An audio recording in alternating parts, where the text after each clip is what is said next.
Good evening, everyone, and welcome to the Grad Slam final round.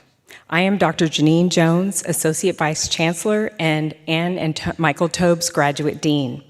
And it is my pleasure to serve as your host for our 2026 UCSB Grad Slam final round.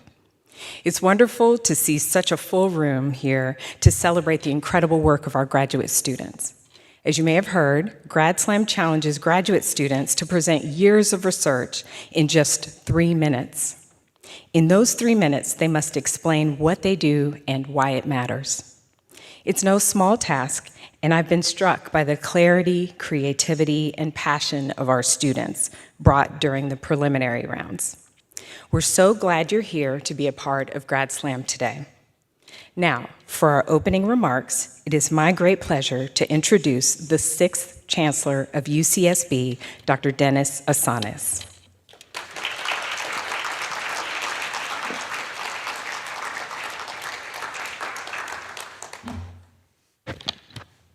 Good afternoon, everybody. How are you doing? My wife, Eleni, would you please stand up so everybody can see you?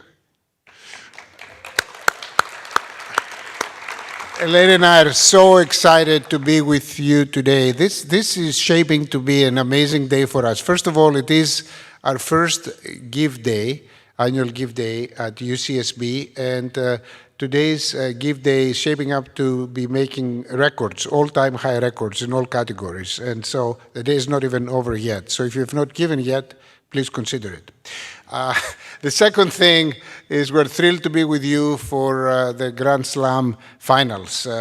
This is such a great event, and I want to thank, first of all our sponsors for today's competitions, especially Yardi, for your generous support. Let's give them a hand.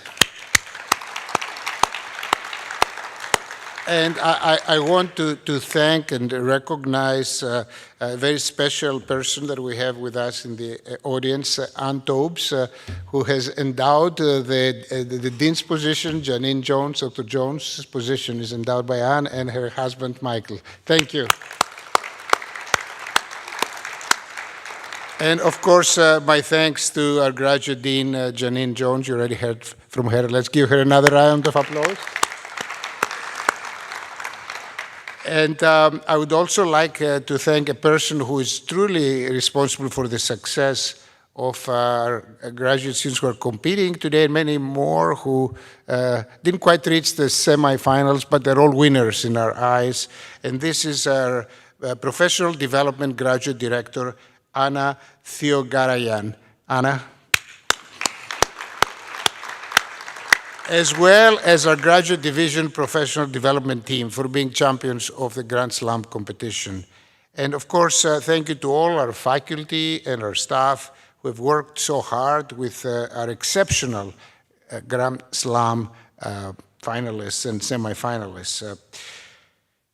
To our graduate students and the postdoctoral fellows and scholars, we deeply appreciate your participation today. You're the stars of the show.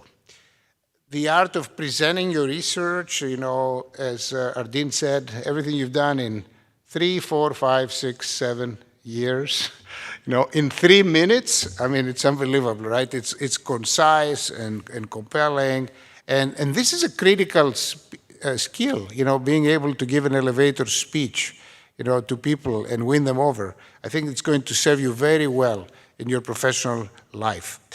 We take great pride here at UCSB about the exciting research enterprise that we have and that's taking place on our campus. And we're proud of the recognitions that we have garnered as a campus, thanks to you, including our top rankings. Everybody knows that no matter which agency is ranking us, we do well. Forbes has said that we're the number 12 public university in the nation. US News said that we're the number 14th public school among national universities. Most importantly to us, the 2025 Leiden rankings placed UCSB as the number 1 public research university for scientific impact in engineering and sciences in the nation. So that is amazing, and to top it all off, last fall we were honored to congratulate 2 more among our faculty who were added to the pantheon of Nobel laureates. And at this point, our campus has 8 of those. So a special round of applause to John Martinez and Michel Devoret.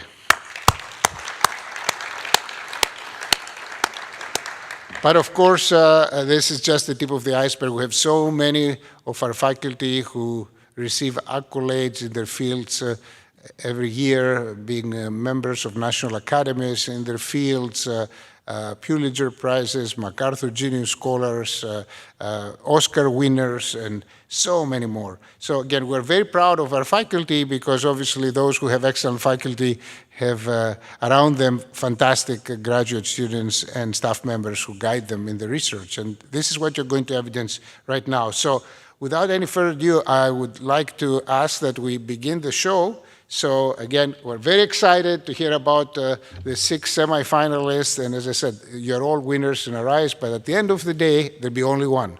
So we're very anxious. Thank you.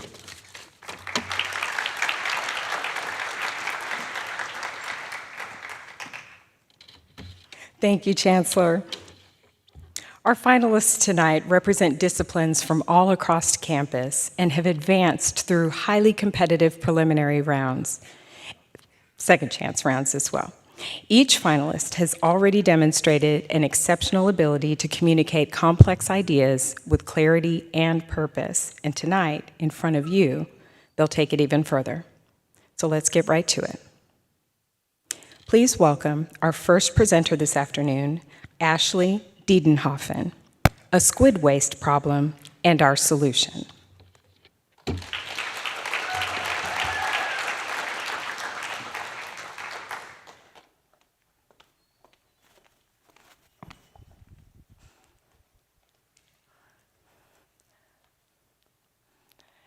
Because I was taught to not bury the lead, my research is essentially about how to clean squid bathwater.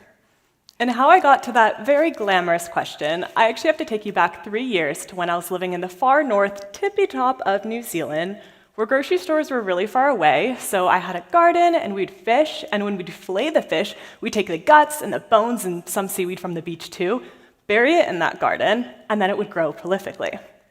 Because fish waste is not waste, it is just fertilizer in the wrong place. And that got me thinking, if we can do this on such a small backyard scale, what's happening to all the marine processing waste all around the world? So I came back to California, I started school at Bren, and I joined what's known as the Eco-Entrepreneurship Program, where you identify an environmental problem and create a business model around the solution for it. I started talking to fishermen, and eventually I learned about squid. Specifically, the market squid is California's largest fishery, most of which is caught just south of here in Ventura. But it comes with a very stinky and inky problem known as stick water, or squid processing wastewater. So when squid are caught, they're held in a boat in seawater, and they release ink and other bodily fluids into that water, and it gets really nutrient-rich, specifically full of ammonia. And that can't be dumped out at port because all those nutrients can result in something known as eutrophication, which basically means a lot of the oxygen gets taken out of the water and it's not very habitable for other organisms. So fishermen take extra time and money and fuel, and they have to go all the way offshore and dump it there, and if they don't do it properly, they get fined. But here is the irony with the situation, is that ammonia is a nitrogen substance. Nitrogen is also something we use a lot of energy to make for fertilizer. So on one hand, we're paying to dump it out, and on the other, we're paying and using a lot of energy to make it. So my team and I got together and we started thinking, can we take this stick water off of the fishermen's hands and turn it into something useful? So more interviews, research, lab testing to figure out what the heck is in this substance, until finally we landed on algae. Specifically, a type known as sea lettuce is amazing at bioremediation, meaning it can take the nutrients out of the wastewater and store it in its tissues as it grows. This sea lettuce is really plentiful around here as well, and so my biology brain was very happy. The business project turned into a science project, and we ran some experiments and saw if it could grow in stick water. Preliminary results are in, and turns out it actually works. Whether or not we can scale this up and make it a profitable fertilizer is still a huge question, but what we do know is that it's not waste. So yes, my research is about cleaning squid bathwater, but more so, it's about turning something of waste into something of worth. Thank you.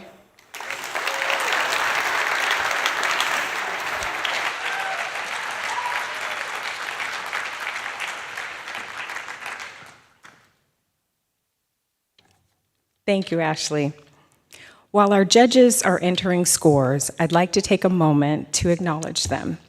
As you will see in your program, our judges include graduate and undergraduate students, representatives from UCSB's staff and faculty, as well as members of the broader Santa Barbara community. Just to give you a sense of what our judges are considering, presenters are evaluated on 4 areas: accessibility, organization, delivery, and engagement, along with staying within the 3-minute time limit. With such an impressive group of finalists, judging is not an easy task. To learn more about each one of our judges, you're welcome to scan the QR code and read their bios. We'll continue in just a moment. In the meantime, please give a big round of applause for our final round judges.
Please welcome our next presenter, Celine Choi. Do I stand with you because we're alike or because it's right?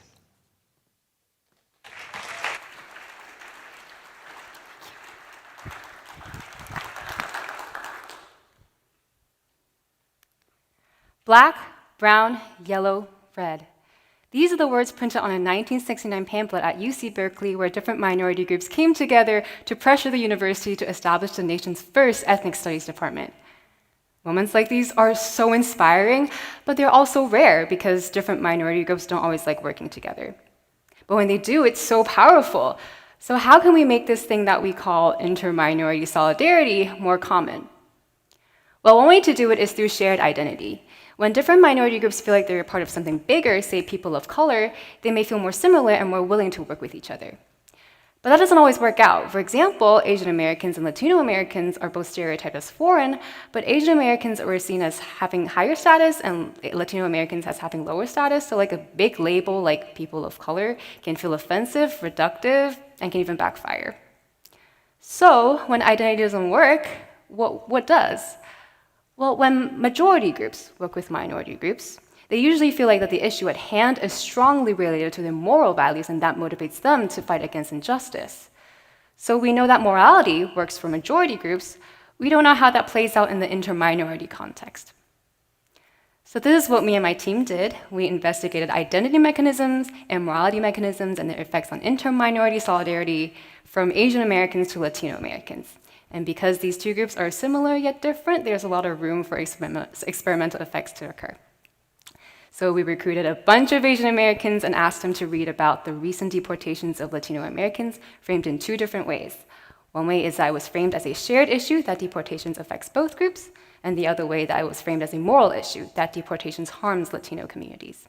And then we asked Asian Americans how similar they felt with Latino Americans and how strongly they feel the issue at hand is close to their moral values, and then measured their pro-Latino policy support and protest support.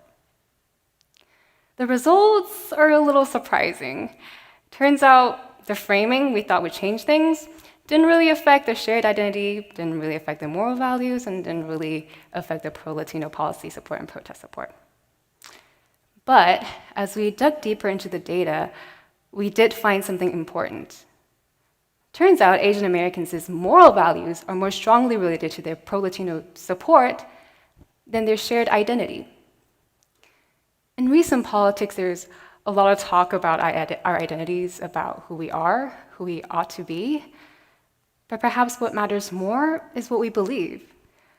So regardless of whether you're Black, brown, yellow, red, anything in between or beyond, it's not just about who we are, but what we stand for. Thank you.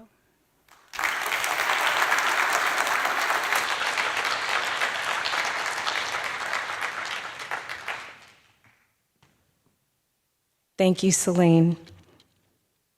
Between the talks, we will have live Grad Slam trivia while the judges score their presentations. We encourage you to participate by scanning the QR code or typing in the URL, and you'll be directed to the easy-to-use polling platform. Just enter your selection for each question. The last poll of the evening will be the People's Choice Award. During the Q&A, you will have the opportunity to select the People's Choice Award winner. Let's give our judges another moment to complete their scores.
Please welcome Jacob Romine, the social responsibilities of singer-songwriters in Spain and Latin America.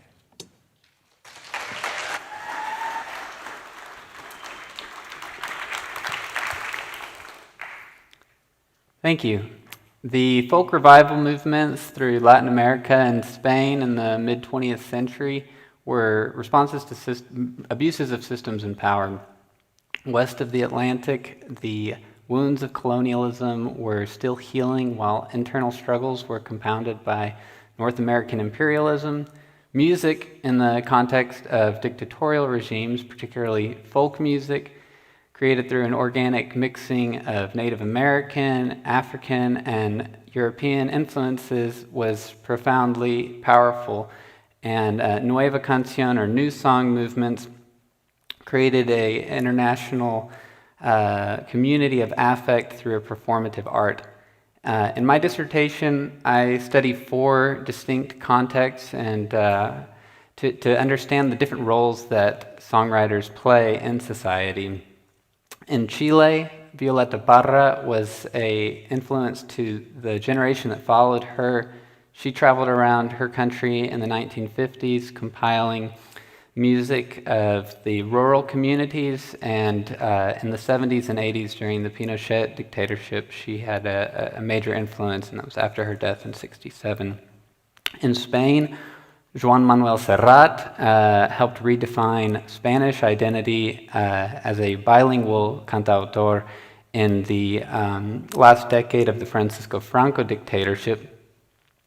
His use of both Catalan and Castilian helped emphasize the multicultural nature of Spain, which the dictatorship had tried to suppress and homogenize for 40 years.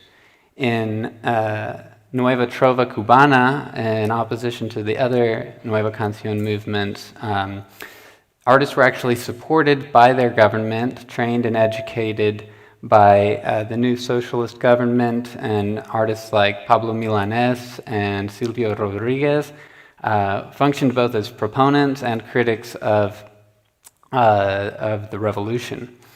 Lastly, in Argentina, Facundo Cabral lived a nomadic existence for most of his life, and when the military junta dictatorship took power in '76, he had to remain in exile until 1983 with the return of democracy.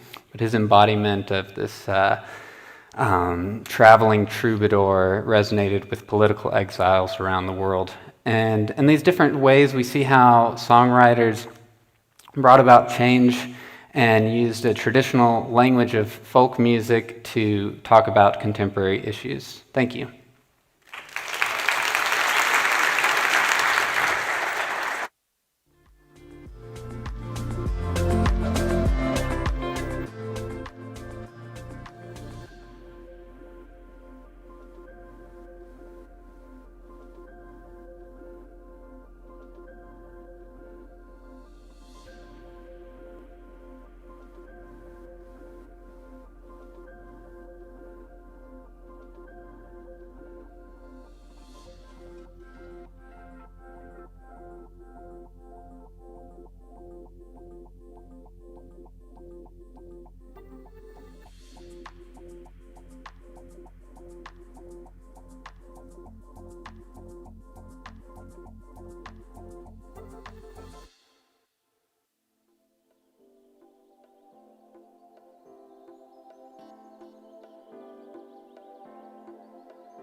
Please welcome Jordan Bream.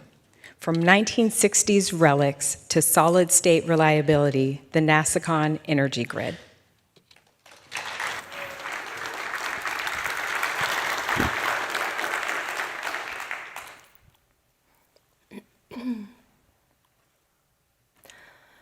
When I was younger, LA County-wide blackouts from heat waves and storms were terrifying. The city felt apocalyptic, and the city's backup energy reserves had to be sparingly rationed from neighborhood to neighborhood.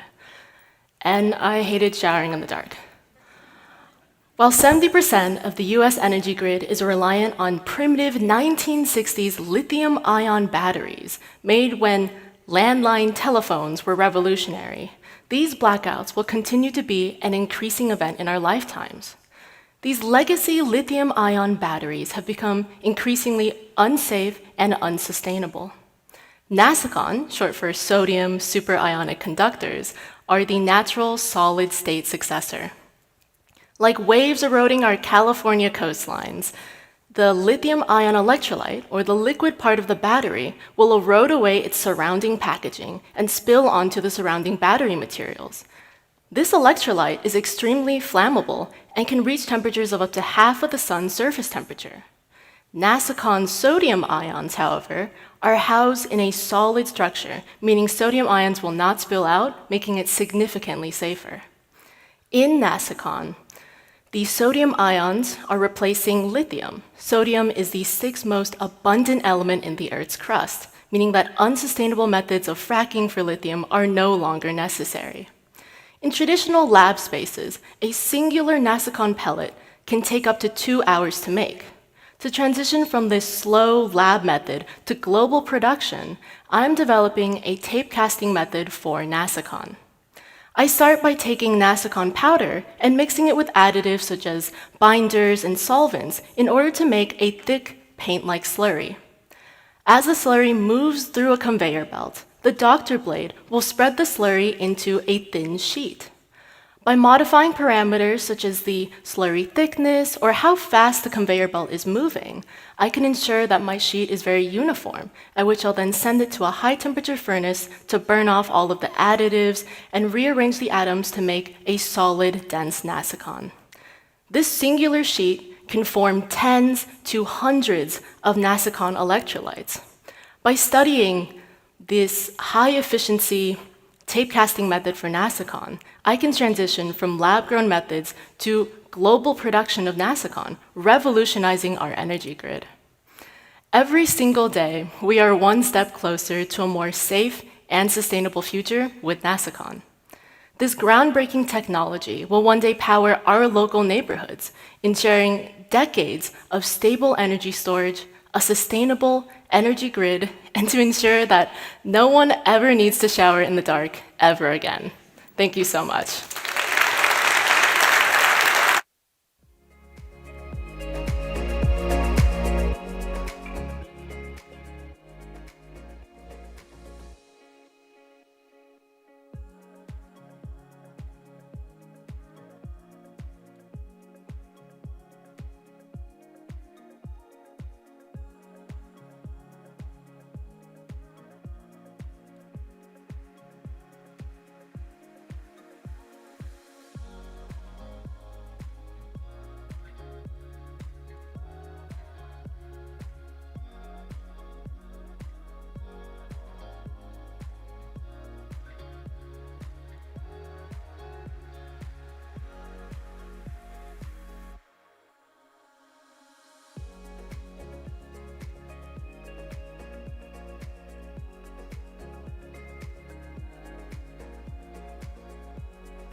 Please welcome Kaylee Lobb, Reimagining Climate Solutions Through Speculative Designs.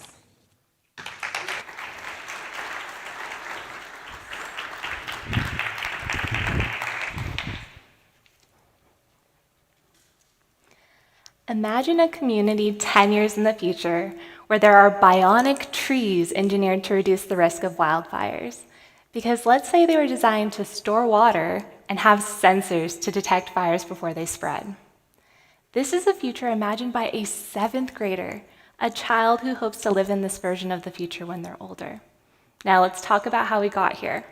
For the first time, climate change is now a required topic for all California science teachers to address. However, many of them face challenges with how to teach it. Lessons are often focused on problems and impacts rather than solutions. As a former middle school science teacher, I reimagined what climate change education could look like by positioning our students not as consumers of content, but instead creators of possible futures. I used an approach called speculative designs, where students imagine possible futures and design solutions to them. Through drawings, students illustrate their creativity and spark one another's curiosities. I also used an interdisciplinary approach to go beyond the science, to include topics such as community needs, infrastructure, and social inequities to help students understand climate change impacts, but also to inform their speculative designs. In my dissertation, I worked with a team of middle school science teachers to create learning environments that fostered their students' imaginations and problem-solving skills. I studied how teachers engage their students in reimagining future climate scenarios, design solutions, and even reflect on actions they could take towards more sustainable futures. What I found was that our 7th graders creatively portrayed innovative technologies and city designs to withstand future climate hazards. Remember that bionic tree I had mentioned earlier? Well, that student called their speculative design the solar sapling, where the leaves on the tree act like a sprinkler system to put out nearby wildfires. Another student created the sunrise hearthstone, a platform generated by solar energy that lifts buildings up and down during floods. These designs not only help students understand climate hazards through a solution-oriented lens, but it also empowered them to think about actions they could take towards more hopeful futures. Speculative designs serves as an entry point to engage students in complex climate science by moving beyond the problems to designing future solutions. Ultimately, when teachers center their students as experts, creators, and agents of change, we not only teach our students about the climate crisis, but we teach them that they belong in shaping what comes next. Thank you.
Please welcome Komal. Click it to fix it.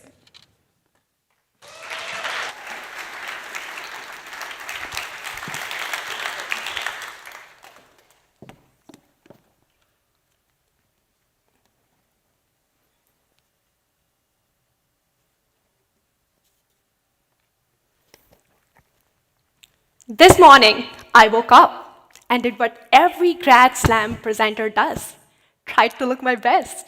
So, I put on some contact lenses, wore a nice suit, grabbed my sunglasses, and stepped outside into beautiful Santa Barbara sun. And just like that, before even arriving here, I've already interacted with a huge range of materials that feel completely different. Some feel soft, while others feels rigid. This variety is useful, but it comes at a cost. I mean, look around. The materials, they're made of completely different chemistries. It's like living in a world where every device needs a different charger. It works, but at the same time, it makes material hard to design and even harder to repair or recycle. So, we are always forced to compromise between performance and sustainability. My research solves this challenge by using something called click chemistry. And I know most of our brain cells are dead by 5 p.m., so rather than imagining, I'll show my concept by showing two materials I brought in here today. One feels very soft and squishy, like jelly. Other feels very hard and stiff, just like this floor. Same chemistry, different material, what's happening? Relax. So, this all comes from the same chemistry, click chemistry. But look around. Materials are different, right? And what exactly is click chemistry? Click chemistry. What happens? Materials are made of small molecules, right? And in it, small molecules connect to each other to form a large network that results in a material. If those connections are loose, material becomes soft. And if those connections are very dense, the material becomes very hard and stiff. So using same chemistry, you can replicate any material's behavior just by changing how they are arranged. But don't forget, we are gauchos. We don't stop here. There's more. Materials, once broken, you cannot fix them, right? But in my system, because of click chemistry, those connections are reversible. So, if you break a material, you're breaking those connections. And because of reversibility, those connections can reform. That means a broken material can heal itself. And that also means I don't have to throw any material away. So next time you see a material, ask yourself, what if future materials did not force us to choose between performance and sustainability? What if single chemistry could give us both? And I wonder, what kind of chemistry could that be? There you go, loud and clear, click chemistry. Thank you.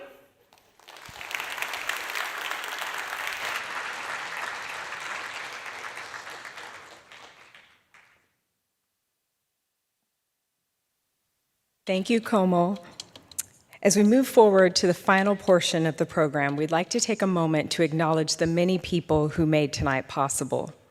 We're grateful to our sponsors and the campus partners whose support makes Grad Slam and these awards possible. We also want to recognize the Graduate Division team, the Campbell Hall staff, and the many students and volunteers working behind the scenes. This truly takes a collective effort. And just to raise the stakes as we head into our final moments, tonight's champion will receive $5,000. The second place winner will receive $2,000, and the People's Choice Award winner will receive $1,000. The UC-SB Grad Slam champion will go on to compete at the UC System-Wide Grad Slam in Sacramento on April 22nd, competing for the System-Wide Championship title and an additional $8,000 prize. We also want to note that today is Give Day across UCSB, a campus-wide fundraising effort supporting graduate student research and opportunities across disciplines. We're glad to be a part of this broader celebration of student success. If you're interested in learning more or making a gift, please see the program insert for more details.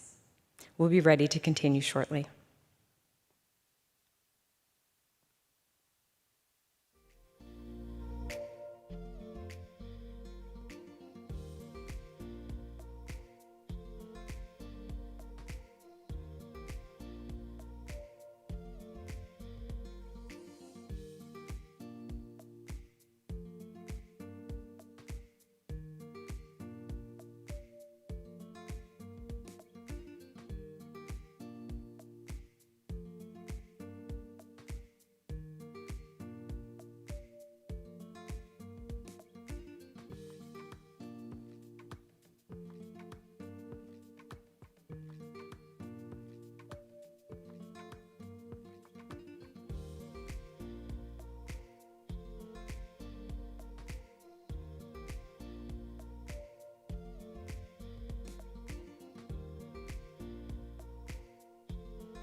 Please welcome Michaela Sten.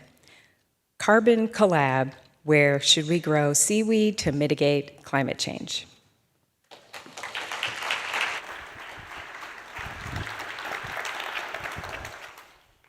Once there were two sisters, both of whom wanted the last orange. They fought bitterly until eventually their mother said enough.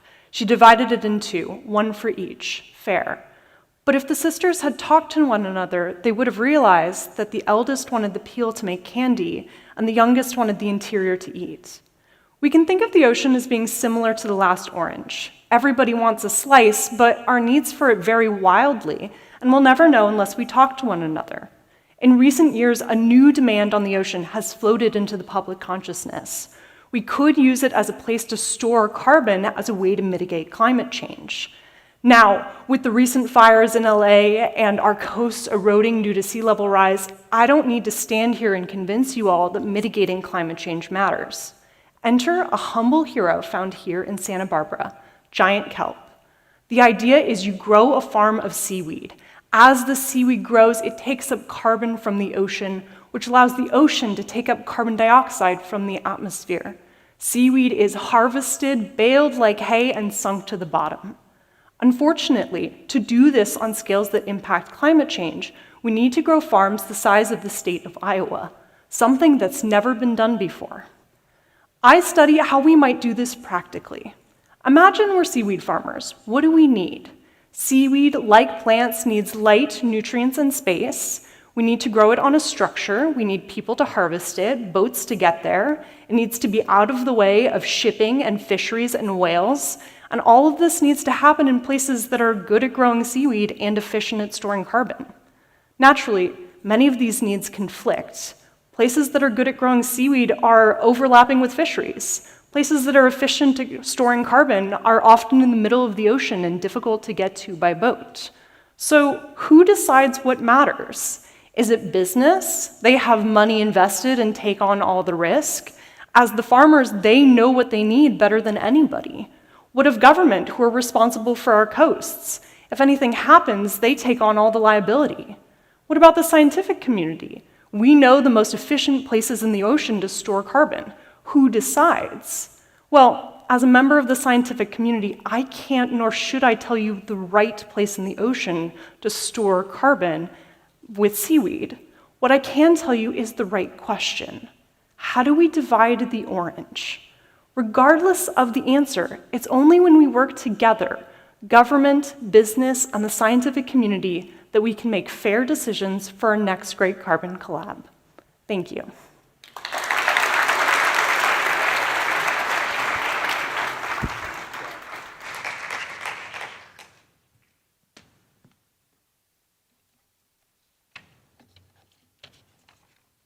Thank you, Michaela.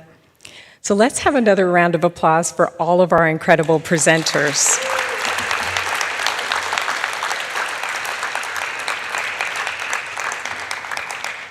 In a few minutes, we'll all have all the presenters come back out and we'll begin our question and answer session.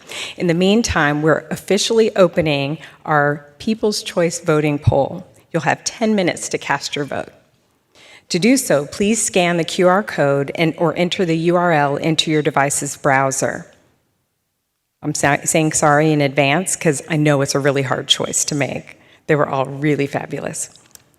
While you cast your vote, we'll set the stage for our presenters to join for the Q&A. We'll be ready shortly.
Thank you. Let's invite our presenters back for the Q&A.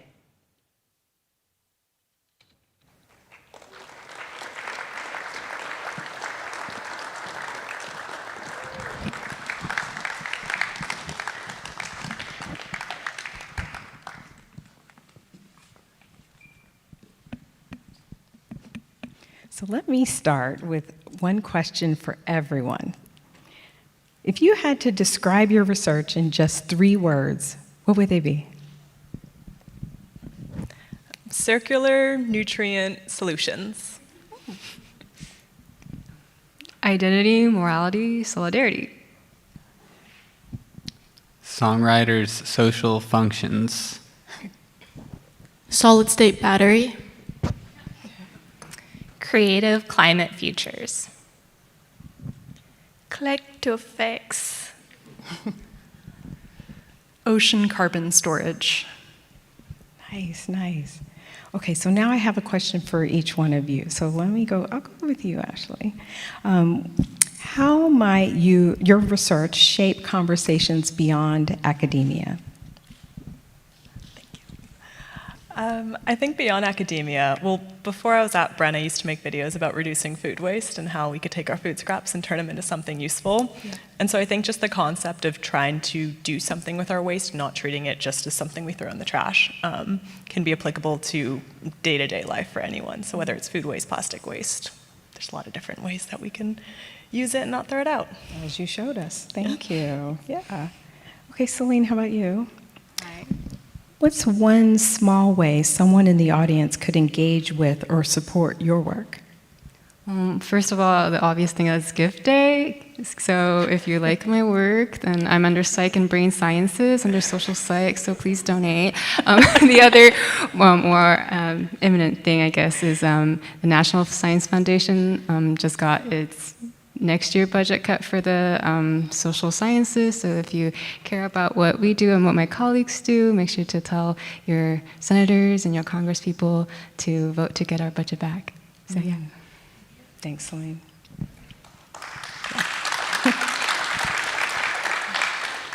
Okay, Jacob, how about you? Was there a turning point when this project or research started to feel especially meaningful or urgent to you? Yes, I feel like in the last couple of years, the political climate, both here and around the world, has taken sort of a dark turn, and I feel like now more than ever, we need art and we need songwriters that speak about social justice and liberty to really fight this darkness and yeah. Thanks. Jordan, what originally drew you to this research question, and what keeps you motivated to keep pursuing it? So when I was an undergraduate at Penn State, shout out Michelle, she's on the live stream right now, I was studying a lot of these sustainable energy generation materials. So learning about the new advancements in like solar panel materials, for instance. But one of the things that people don't really consider is it doesn't matter how efficient we are at generating so much like sustainable energy if we can't store that energy. And so that was mainly the big inspiration for me to continue researching energy storage rather than how do we make the best solar panel, for instance. Wow, thanks. Kaylee, what's been the most rewarding moment for you in this research journey so far? I would have to say to exercise reciprocity. I had a unique opportunity to do my dissertation work in the community in which I was a learner and began teaching. So the work that I did, we co-developed a unit together with science teachers, and I felt like I was able to give back since they were able to support me with my dissertation and supported me to get here in this PhD program. Nice. Thanks. Komal, how has participating in Grad Slam changed the way you think about your role, not just as a researcher, but also as a communicator? Okay, I think as we grow up in grad school, we keep on becoming good researchers, but not necessarily good communicators. So I'm very thankful to Grad Slam that I could really, sit down and think it's in my head it was easy, but then when I started practicing, I felt like, oh my God, it's just like, scaling a mountain. And So Grad Slam, that gave me that clarity, and I feel so much confident, and I feel like I have evolved as a communicator as well, along with a researcher. So thank you. Glad you did it. Michaela, looking ahead, what's the next question in your research that you're most excited to explore? That's such an interesting question. So today I talked a lot about could we grow large farms of seaweed to mitigate climate change? But what I didn't talk about is the question of should we grow large farms of seaweed? And really what it boils down to is it's a question of efficiency and how many stakeholders are interested in it happening. Because everyone has a vested interest, and because many of these interests conflict, there's very few spots in the ocean that we could grow this at really large scales. And so some of my research is not just about saying, yeah, seaweed's a great carbon removal strategy. It's more about saying it's a limited carbon removal strategy, and we probably need to be focusing on other things. Foremost, mitigating our emissions more than anything. There's no silver bullet here. And I think that a lot of our research is thinking a little bit about how can we communicate to the public that all of these carbon removal strategies, while good at buying us time, are not the solution. The solution is mitigating our emissions. Great, thank you, thank you. So now I'm going to open this up to more questions for all presenters. So anybody can answer based on what resonates with you, and multiple people can answer the question. So the next question is, if tonight's audience takes one thing away from Grad Slam as a whole, what do you hope that is?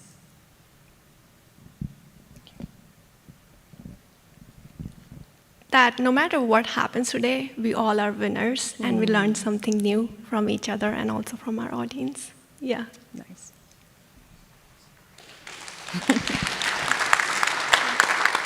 Thank you. I can't really follow that answer, but if I were to talk about my research specifically, it's that most research problems, not just mine, are about communication between many groups and coming to group consensuses. And that's really how we develop answers to these really large problems that all of us are talking about today. Thanks.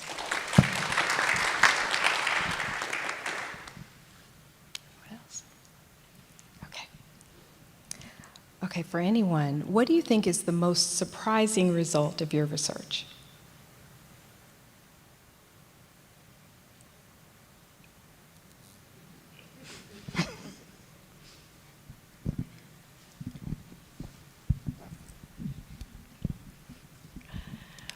Maybe just because it's actually pretty recent, but we're finding out while some elements of it didn't quite work, and if we were to run the experiment again, we would do a few things differently.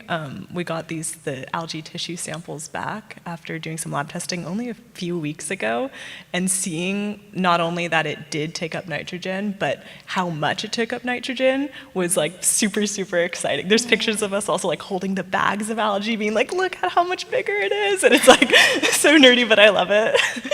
Yeah, love that. I know there's more surprises over here. Yes.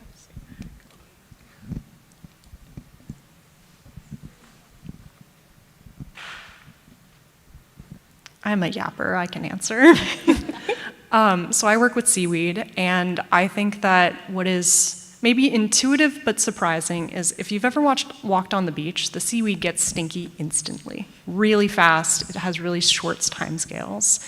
And so when thinking about seaweed as a carbon removal strategy, we actually have to think on smaller scales than you would imagine, because wherever you grow the seaweed, you can't really move it because it starts to degrade and rot right away. I think that was particularly surprising for me.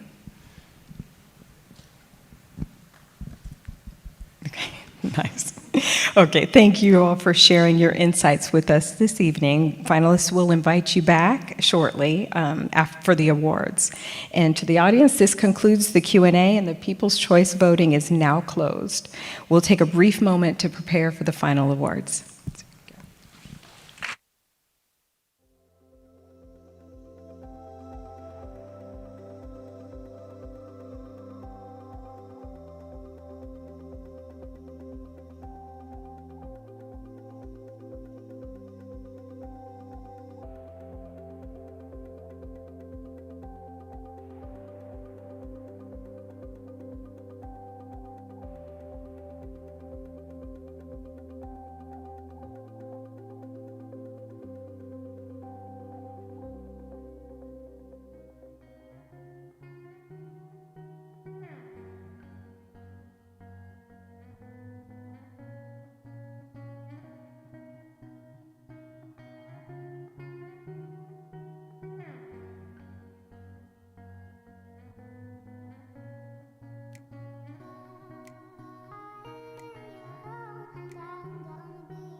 Thank you for your patience.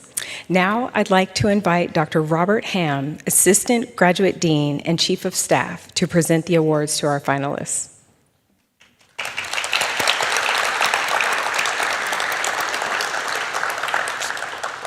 So now we have arrived at the moment we've all been waiting for. Now I'd like to invite our finalists to return to the stage as we recognize them for their outstanding presentations.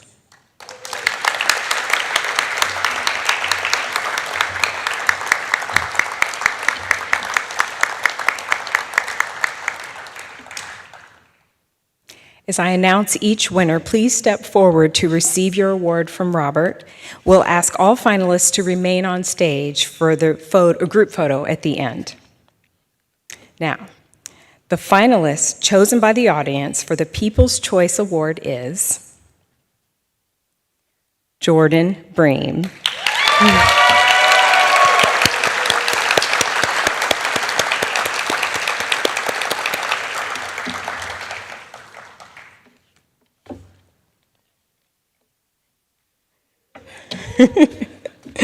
This finalist chosen by the judges as the second place winner is Michaela Sten.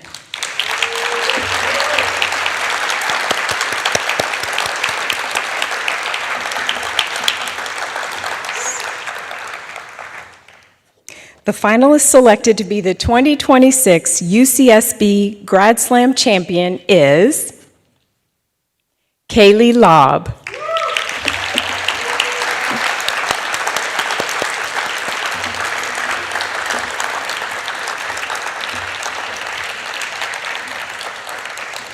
All finalists, please step forward. Let's give a round of applause to all of our presenters.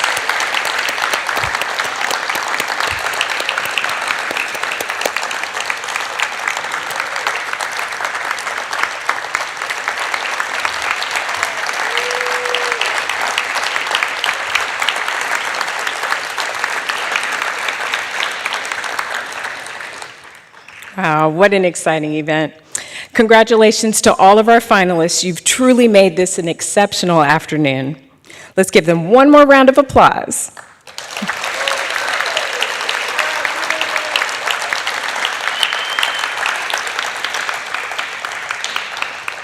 We'd like to acknowledge again the many individuals behind the scenes who made tonight possible, and to our champion, we look forward to cheering you on at the UC-wide competition on April 22nd. Thank you all for being here to support and engage and to celebrate the incredible work happening across our campus. And in the spirit of Give Day, we'd like to invite you to continue supporting graduate student success like this. Help us reach our goal of at least 30 gifts to unlock a generous challenge gift by Ann Tobes. Have a wonderful evening, and thank you for coming.